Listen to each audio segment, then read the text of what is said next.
റായ്പൂരിലെ ലോഡ്ജിൽ നിന്നും പോലീസുകാർക്ക് ഒരു മൃതദേഹം കണ്ടുകിട്ടുകയാണ്. അത് ആരാണെന്നും എങ്ങനെയാണ് കൊല്ലപ്പെട്ടതെന്നുമാണ് നമ്മൾ ഇന്ന് നോക്കുന്നത്. It's me Shifnas. അപ്പോൾ ഈ കണ്ടുകിട്ടിയ മൃതദേഹം മുഹമ്മദ് സദ്ദാം എന്ന ബീഹാർ സ്വദേശിയുടേതാണ്. അയാൾ റായ്പൂരിൽ തന്നെ അബൽപൂരി എന്ന് പറഞ്ഞ ഗ്രാമത്തിൽ MS എഞ്ചിനീയറിംഗ് ഓഫീസറായി വർക്ക് ചെയ്യുകയായിരുന്നു.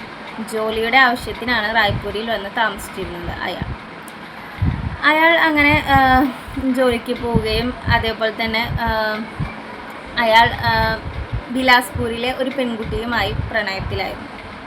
അവർ തമ്മിൽ നല്ല അടുപ്പത്തിലും അതേപോലെ തന്നെ അവർ തമ്മിൽ അറിയാതെ ഫിസിക്കൽ റിലേഷനിൽ ഏർപ്പെടുകയും അതുമൂലം തന്നെ ആ പെൺകുട്ടി ഗർഭിണിയാവുകയും ചെയ്തത്. ആ വിവരം അറിയിക്കാൻ ആ പെൺകുട്ടി സദ്ദാമിനെ കാണാൻ വന്നതായിരുന്നു സെപ്റ്റംബർ 28. ആ ദിവസമാണ് എല്ലാം മാറി മറിഞ്ഞത്. അങ്ങനെ സദ്ദാമിനോട് താൻ ഗർഭിണിയാണെന്ന് അറിയിച്ചതിന് ശേഷം പെൺകുട്ടിയെ അയാൾ അബോർഷന് വേണ്ടി പ്രേരിപ്പിക്കുകയാണ് ഉണ്ടായിരുന്നത്. കാരണം 16 വയസ്സായിട്ടുള്ളൂ. കാരണം ഇത് പോക്സോ കേസ് ആവാനാണ് സാധ്യത. അപ്പം അയാൾക്കറിയാം. പക്ഷേ നോർത്തിലേക്കൊന്നും ഇത് വലിയ സീനുള്ള കാര്യമല്ല. അവിടെ ഇപ്പോൾ 13-12 വയസ്സുള്ള പെൺകുട്ടികൾ കല്യാണം കഴിക്കുകയും അങ്ങനെയൊക്കെ ചെയ്യുന്ന ഒരു ഏർപ്പാടാണ് നോർത്തിലേക്കുള്ളത്. അപ്പോൾ ഈ പെൺകുട്ടി ഗർഭിണിയാണെന്ന് അറിയിച്ചപ്പോൾ സദ്ദാമിന് അതിന് താല്പര്യമില്ല എന്നും അബോർഷൻ ചെയ്യാൻ ആ പെൺകുട്ടി നിർബന്ധിക്കുകയാണ് ഉണ്ടായത്. അതിനുശേഷം സദ്ദാം അവളെ കാട്ടി വിഷ്ണു വരുത്തുകയാണ് ചെയ്തത്. ഇതിന് നീ സമ്മതിച്ചില്ലെങ്കിൽ നിന്നെ ഞാൻ കൊന്നു കളയുമോ എന്ന രീതിയിലേക്കാണ് സദ്ദാമിൻ്റെ ഇത് പോയത്. അതിനുശേഷം ഇവർ സംസാരിക്കുകയും അങ്ങനെയൊക്കെ ആവുകയും ചെയ്തതിന് ശേഷം ഇവർ രണ്ടുപേരും റായ്പൂരിലെ ഒരു ലോഡ്ജിൽ മുറിയെടുക്കുകയാണ് ഉണ്ടായിരുന്നത്.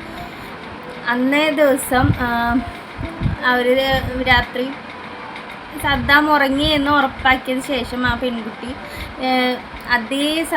പെൺകുട്ടിയെ ഭീഷണിപ്പെടുത്തിയ അതേ കത്തി ഉപയോഗിച്ച് തന്നെ സദ്ദാമിൻ്റെ കഴുത്തറുക്കുകയാണ് ഉണ്ടായത്.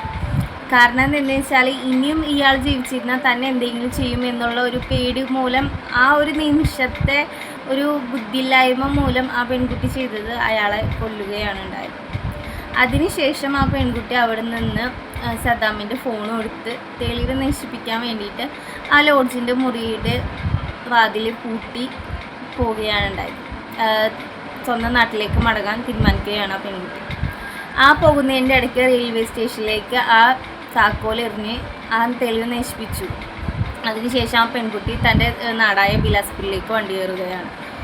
അവിടെ എത്തിയതിന് ശേഷം പെൺകുട്ടി ആകെ മൂഡൗട്ടായി. കാരണം താൻ ഒരു കുറ്റം ചെയ്തിട്ടുണ്ടെങ്കിൽ അതെന്തായാലും നമ്മുടെ മനസ്സിൽ റിഗ്രറ്റ് ആയിട്ടിരിക്കില്ല. നമ്മുടെ മുഖത്തായാലും എന്തായാലും നമ്മൾ ചെയ്ത് തെറ്റാണെന്ന് ഒരു ഇതുണ്ടെങ്കിൽ നമ്മുടെ മുഖത്ത് നമ്മൾ ചെയ്യുന്ന പ്രവർത്തിയും കണ്ടു കഴിഞ്ഞാൽ ആർക്കെങ്കിലും എന്തെങ്കിലും മനസ്സിലാവും. കാരണം എന്തോ ചെയ്തിട്ടുണ്ട്, എന്തോ പറ്റിയിട്ടുണ്ട് ഇവൾക്കെന്ന് മനസ്സിലാവുമല്ലോ. അതേപോലെ തന്നെ ആ പെൺകുട്ടിയുടെ അമ്മയ്ക്ക് മനസ്സിലായി തൻ്റെ മകളെ എന്തോ മാനസികമായിട്ട് എന്തോ വിഷമത്തിലാണെന്ന് മനസ്സിലായി.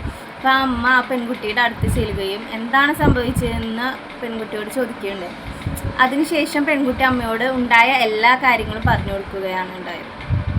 താൻ ഗർഭിണിയാണെന്നും തന്നെ സ്നേഹിച്ച അവൻ ചതിച്ചു എന്നും അതിൻ്റെ പേരിൽ താൻ അവനെ കഴുത്തറുത്ത് കൊന്നു അങ്ങനെ എല്ലാം നടന്ന കാര്യങ്ങളെല്ലാം അമ്മയോട് പറയുകയാണ് ആ പെൺകുട്ടി. അതിനുശേഷം പെൺകുട്ടിയുടെ അമ്മ ഒട്ടും തന്നെ മടിക്കാണ്ട് പെൺകുട്ടിയെ വിളിച്ചിട്ട് അവരുടെ അടുത്തുള്ള കോനി പോലീസ് സ്റ്റേഷനിലേക്ക് പോവുകയാണ്. അതിനുശേഷം കോനി പോലീസുകാരാണ് റായ്പൂർ പോലീസ് സ്റ്റേഷനിലേക്ക് ആ ഒരു വിവരം അറിയിക്കുന്നത്. വിവരം കേട്ട ഉടനെ തന്നെ പോലീസുകാർ അത് ശരിയാണോ തെറ്റാണെന്നാണ് അറിയാൻ വേണ്ടിയിട്ട് ആ ലോഡ്ജിലേക്ക് എത്തുകയാണ്. ലോഡ്ജിലേക്ക് എത്തി അവർ ആ മുറി പൊളിച്ചു നോക്കിയപ്പോൾ കണ്ടത് സത്യമാണ്. കാരണം അവിടെ അതിനുശേഷം പോലീസുകാർ ആ പെൺകുട്ടിയെ ചോദ്യം ചെയ്യുകയും ഇതിൽ നിന്ന് അവർക്ക് വ്യക്തമായത് കാരണം പെൺകുട്ടി സ്വന്തം ജീവൻ രക്ഷിക്കാൻ വേണ്ടിയിട്ട് ചെയ്ത ഒരു പ്രവൃത്തിയായിട്ടാണ് അവർക്ക് മനസ്സിലായത്. പോലീസുകാർ പിന്നീട് സദ്ദാമിൻ്റെ ഫോൺ പരിശോധിക്കുകയും സദ്ദാമിൻ്റെ വീട്ടുകാരെ വിവരം അറിയിക്കാൻ ശ്രമിക്കുകയാണ് ഉണ്ടായത്. അതിനുശേഷം പോലീസുകാർ അവളെ അറസ്റ്റ് ചെയ്യുകയും തുടർന്നുള്ള നടപടിയിലേക്ക് പോവുകയാണ് ചെയ്തത്. പക്ഷേ ആ പെൺകുട്ടിയുടെ അമ്മ ചെയ്ത ഒരു നല്ല പ്രവൃത്തി എന്ന് വെച്ചാൽ കാര്യം അറിഞ്ഞ ഉടനെ പോലീസ് സ്റ്റേഷനിലെത്തി ഇങ്ങനെ സംഭവിച്ചു എന്ന് പറയുകയാണ് ചെയ്തത്. പെൺകുട്ടി കീഴടങ്ങി അങ്ങനെ ഇതാക്കുകയാണ് ചെയ്തത്. അപ്പോൾ ഇതാണ് ഈ കേസിലുണ്ടായത്. തുടർന്നും സപ്പോർട്ട് ചെയ്യുക, സബ്സ്ക്രൈബ് ചെയ്യുക ഇങ്ങനത്തെ വീഡിയോസിനായിട്ട്. Thank you.